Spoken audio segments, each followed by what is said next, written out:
even if you're not a gamer, you have heard of Brad Myth Wukong. So, what the heck is it and why should even non-gamers like us know about it eh? Watch on, because once you know the history of this game and the industry in general, you'll know that this is almost an Iron Man in the MCU. So, firstly, there's something you need to know about Brad Myth Wukong. Depending on how old you are, you have different reactions when you hear Sun Wukong. If you are young, you'll remember it as a text that you have to study during your Chinese lessons. If you are slightly older, you'll relate him to Stephen Chu and the song Only You. If you are a Pioneer Generation card holder, you'll know this.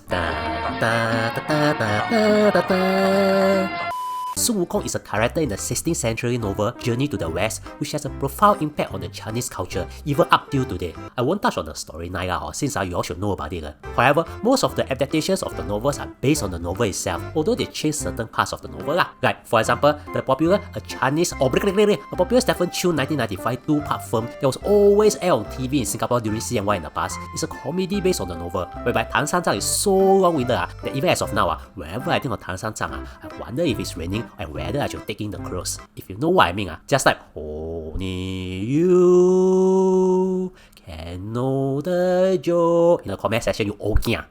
But I get the idea. Most adaptations change the characters, the settings and whatnot, although the older series usually follow the old style. Now, here's the thing, Brad Myth Wukong is different. Instead, the main character isn't even Sun Wukong himself, it's a character called the Destined One. The story is based on what happened after Sun Wukong and his friends have made the journey to the west. Many things happen after that, whereby Sun Wukong is eventually sealed in a stone. You therefore play a monkey called the Destined One, whose goal is to revive and free Sun Wukong by gathering his powers. Now, here's the thing about this game. It's made in China. You see, before moving on, let's use an analogy. When you think of high-budget superhero blockbuster movies that earn millions of dollars, what country do you think of? The US. Now, in the gaming industry, there's something known as AAA games. Basically, AAA games are super high-budget games that took many years to develop, kind of like superhero movies. So, in the world of AAA games, they are usually associated with a few big companies, and these companies are usually from the US, Japan, and France. But you won't hear them from other countries like Singapore, although we do have branches of these AAA games developers, cause these companies usually have offices and studios worldwide. But Brad Myth Wukong is different. It's the first AAA game made solely in China, and the history of how it's made is rather interesting. You see, while China had made many successful mobile games, they have not made a AAA game.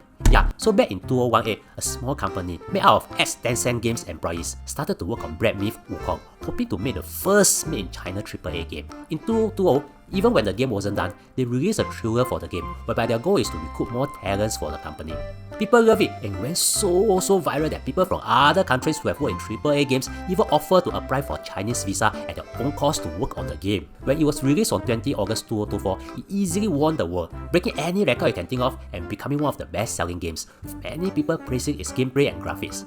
Okay, it's one AAA game made by a small China company that's doing very well. Why would that impact the industry, the world, or even Singapore? Remember how I said that the gaming industry is mainly dominated by the US and Japan, and also France. If you're at Ubisoft Inc., China is coming, and it's not because of this game. It's because how people in China are so supportive of it. Some companies are giving employees a day to play the game, while some pay for the games for their employees. There's just this sense of national pride for the game. After all, the first AAA game by China isn't about the Western world, but one that's based on a Chinese culture. It's like a game about Singlish gaining global recognition. Singapore will feel proud too, right? Experts say that there's some soft power influence in the game. So essentially, with this success, China can use video games to widen their soft power. Basically, soft power is kind of like the ability to influence others very subtly through ideas and values.